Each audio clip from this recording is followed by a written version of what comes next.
My name's Andrew Gurza. I'm a disability awareness consultant, Cripple content creator, and the podcast host of Disability After Dark. So what are some of the things not to say to a cripple during sex?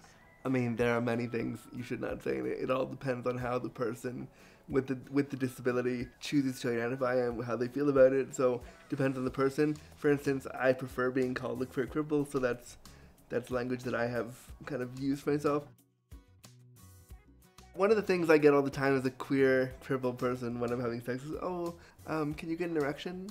And that happens just as they're about to go down on me, or just as we're about to engage in sexuality together, and it's like, why are you asking me that right now?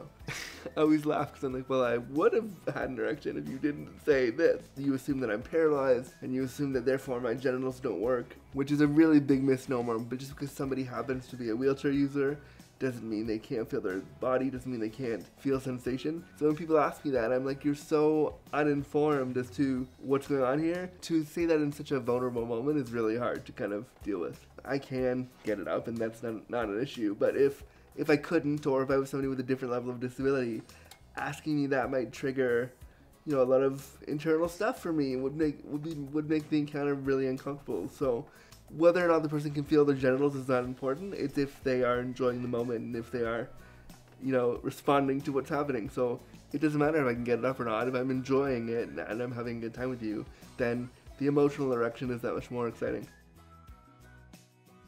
People have told me before, during, and after sex that taking care of me is not so bad. It's not so hard. And that's really strange, because if you're going to engage with me as an intimate partner, even as a friend, even as just somebody who I know, I'm going to require help. But you're not doing this savior thing by helping me. You're doing what we need to have the best queer cripple sex ever. So we're supposed to be in this together. Yes, I can't do a lot of things physically for myself, but I don't think that an able-bodied person should say, I'm taking care of you, it's not hard at all, it's okay. It's really infantilizing to say that, especially after, before, or during the sex we're going to be having. And I understand there's care there, but if you're going to sleep with me and we're going to have moments together and we're going to get down and mess around, then this is part of the deal. For sex with Andrew, sex with the queer cripple to happen, I need to be undressed, I need to be moved, I need to be repositioned. I make that all part of the experience. That's part of the sex. If you can't help me with that or do that, then we're not going to do the act generally. So I don't think you should say anything at all, really. The next thing you shouldn't say before, after, during sex is, you remind me of X person with a disability. That can be super jarring. The story that goes along with that, I was making out with somebody years and years ago in my college dorm room, and we were making out, and he stops and goes, I have to stop it. And I was like, okay, what's wrong? What's going on? What's happening? Are you okay? And he was like, actually, you remind me of my ex-girlfriend's dead disabled son. And I was like, I didn't know what to do, because we're making out, we're half naked, we're in the throes of a hot makeout session, and he drops this bomb on me, and I don't know how I'm supposed to respond. So I just stopped and said, okay, I'm not your ex-girlfriend's disabled kid. I had to ask him to leave because I can't perform now. There's no way that I can be relaxed. It's the assumption that all disabilities are the same again, and that just because this person he knew passed away, therefore by being with me it would trigger those memories. Even if you're having those thoughts, why do you have to vocalize it to me right then? It was really uncomfortable, and it really made me feel like you don't see the person with the disability here, and that was really troubling for me because I didn't know how to feel about that.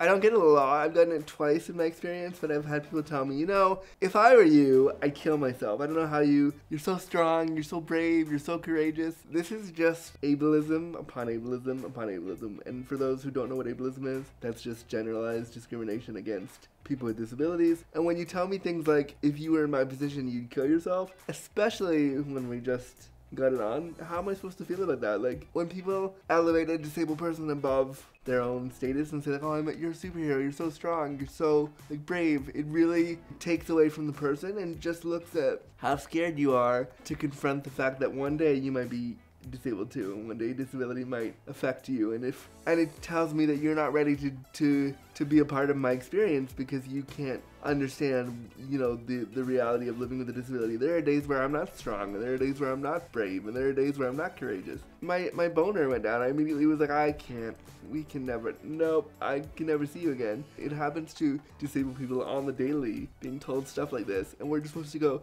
great, thanks, okay, alright, but then all the feelings come, because how are you supposed to respond to that? I think that we should, I think we should start a conversation around, like, hey, I think you're really cute, I'd like to talk with you, like you would do in a non-disabled situation as well. Hey, I think you're kind of cute, let's have a chat. If you want to bring up the disability, which I think you should, if it's somebody with a visible disability, you could say, hey, I notice you have a disability, I notice you're a wheelchair user, I don't know anything about that, but I still think you're kind of cute, can we talk about it? And then I, as a wheelchair user, have the agency to say, yeah, sure, like if I think the person's cute and I want to get to know them, I can say, yeah, alright, let's go over here and chat about it. Or I can say, you know what, I don't really want to talk about my disability right now, but maybe we can talk about something else. Then I have the opportunity to decide how I want to go ahead. It's owning the fact that you may be ignorant to something and saying, I don't know what the fuck to do here, but I'd like to get to know you and maybe get down with you. Can we talk about it? And then the disabled person has the opportunity to decide right then, do I want to show them? Is this